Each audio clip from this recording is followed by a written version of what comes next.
suis ravi de vous retrouver pour une nouvelle vidéo. Cette fois-ci, on va encore aborder le sujet des accords mets et vins. Et un sujet facile en fait, c'est la viande rouge. Qu'est-ce qu'on va boire avec une viande rouge saignante, bleue, il y a différents types de cuisson.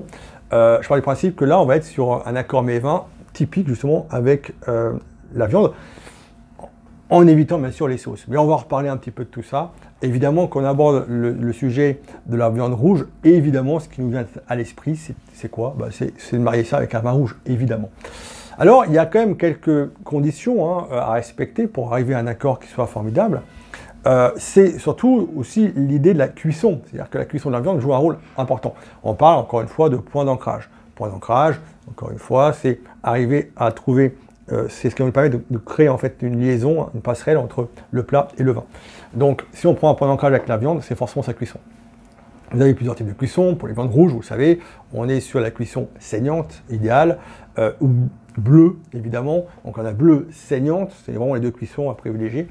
À point qui est déjà un peu trop cuit, et puis bien cuit, bon, on en parle quand même si c'est pas un sujet, puisque j'ose imaginer que personne ne mange de la viande bien cuite.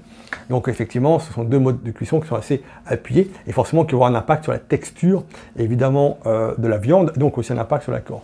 Alors avec le vin rouge, forcément, viande rouge, vin rouge, c'est logique. C'est-à-dire qu'il y a une règle qui est très simple. En gros, on va associer la couleur du plat avec la couleur du vin. Alors, c'est hyper simpliste, on est d'accord, mais c'est vrai que ça fonctionne. Si vous prenez une viande rouge, vous mettez un vin rouge, super d'accord. Vous prenez une viande blanche à la crème, par exemple une blanquette de veau avec un vin blanc, ça marche. Vous prenez un poisson, parfait, avec un vin blanc, ça marche. Si vous prenez un poisson à sauce vin rouge, sauce matelote, ou alors l'empereur à la bordelaise, on va mettre évidemment un vin rouge. Donc on voit bien que finalement, cette règle, elle est immuable, elle est classique, bon, elle est très simpliste, mais elle fonctionne. Alors, avec le vin rouge, évidemment, on a un élément prépondérant, vous le savez tous, c'est le tanin, d'accord? Le tanin donne au vin rouge ce côté, cette amertume, bien sûr, mais aussi ce côté crispant, ce côté un peu serré, un petit peu parfois abrasif. C'est-à-dire que quand on sent le tanin, comme le tanin il a une propriété, c'est de stopper la salivation, vous ne lubrifiez plus, forcément il y a un moment où il y a un passage, où le vin semble un peu âpre, comme vous dites, le terme qui sort souvent c'est râpeux. Donc c'est vrai que c'est ce qui peut poser problème avec le vin rouge à table, c'est trouver des plats qui s'associent bien justement avec ce tanin. Alors il n'y en a pas tellement que ça, le gras ça pose problème, les épices n'en parlons même pas, la croûte des fromages notamment, ça pose problème. Mais là avec la viande rouge, ce qui est génial c'est qu'en fait on a le jus de cuisson notamment, et dans le cas d'une cuisson saignante, le sang adore le tanin. Donc ça c'est juste génial, vous prenez un vin rouge avec une viande rouge, c'est juste parfait. Donc un vin rouge qui est jeune, un peu tannique, un vin de Bordeaux, un vin de Cahors, Madiran, donc du sud-ouest, où effectivement on a tendance à avoir des tanins un peu plus marqués. Si vous avez des vins rouges un peu marqués aussi en tanin dans la Loire, des Chinons, des Saumur Champigny, des Saumur notamment, des Bourgueil, là on va avoir des vins qui ont un petit peu de tanin aussi.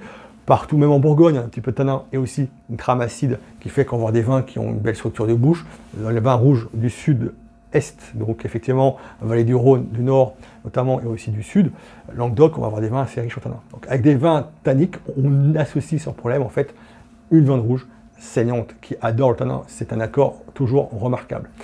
La problématique, c'est que si vous avez... il y a des gens qui...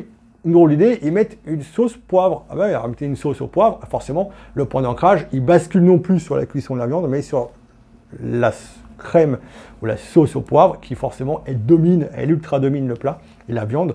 Donc forcément, le point d'ancrage ici ne fonctionne plus, puisque avec le côté crémeux en plus d'une crème au poivre, va tuer effectivement le vin rouge, donc là, c'est même pas la peine. Donc on oubliera évidemment de toute façon la sauce au poivre, on sait que de toute façon, les puristes, on ne prend pas évidemment de viande avec une sauce comme ça. Avec l'os à moelle, ça marche super bien, un petit peu de gros sel, un petit peu de poivre, pourquoi pas.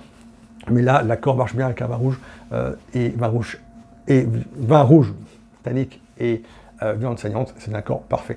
Bleu, pareil, on n'a pas cette notion de sang, mais on a une cohérence quand même, une sorte de résonance avec un vin rouge qui soit un petit peu tannique, mais peut-être pas trop non plus. Tanin, ça marche, mais on n'a pas cette problématique du sang. C'est le sang qui permet justement d'avoir une superbe accord en fait entre le tanin et le jus de cuisson propre à la cuisson saignante. Si vous prenez une viande maintenant un peu plus cuite, alors prenez la viande à point, bon c'est pas une catastrophe, mais c'est au moins que la cuisson va durcir la viande. Et quand on durcit une viande, forcément, il va falloir mastiquer, il va falloir mâcher, il va falloir faire appel à la salivation, davantage de salive pour pouvoir justement mâcher et mastiquer la viande. Donc forcément, si vous mettez un vin rouge qui est un peu tannique, attention au danger. Allez, n'oubliez pas, le vin rouge, qu'est-ce que ça fait? Ça stoppe un peu la salivation. Donc il va y avoir un moment un peu de heurt. Voilà, il y aura un accord qui sera forcément heurté. Et là, ça devient un peu plus problématique, c'est moins plaisant, moins agréable. Donc l'accord fonctionne un petit peu moins. Alors évidemment, si on est sur une cuisson bien cuite, c'est l'horreur absolue. Là, allez, c'est la semelle, on y met, on mâche, il faut plein de salive dans la bouche. Avec un vin rouge tannique, c'est compliqué, quoi. Le plaisir, il n'y est pas.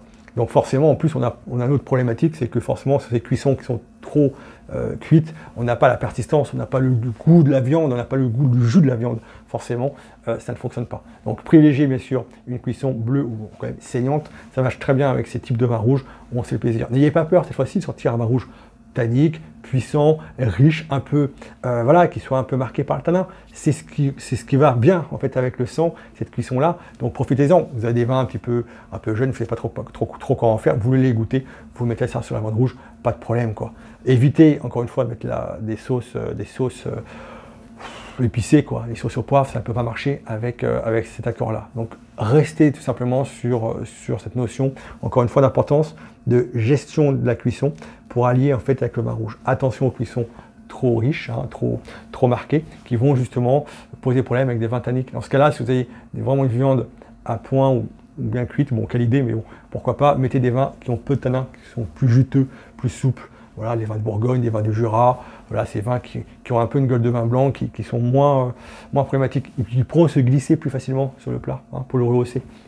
Et ne pas se confronter justement à cette problématique que vous avez en bouche de tiraillement. Il faut quelque chose qui coule tout simplement plus facilement dans la bouche pour pouvoir justement vous aider à mieux mastiquer votre viande. Voilà, alors je ne sais pas si cet accord vous a été d'une grande utilité. C'est vrai que c'est très simple, c'est facile.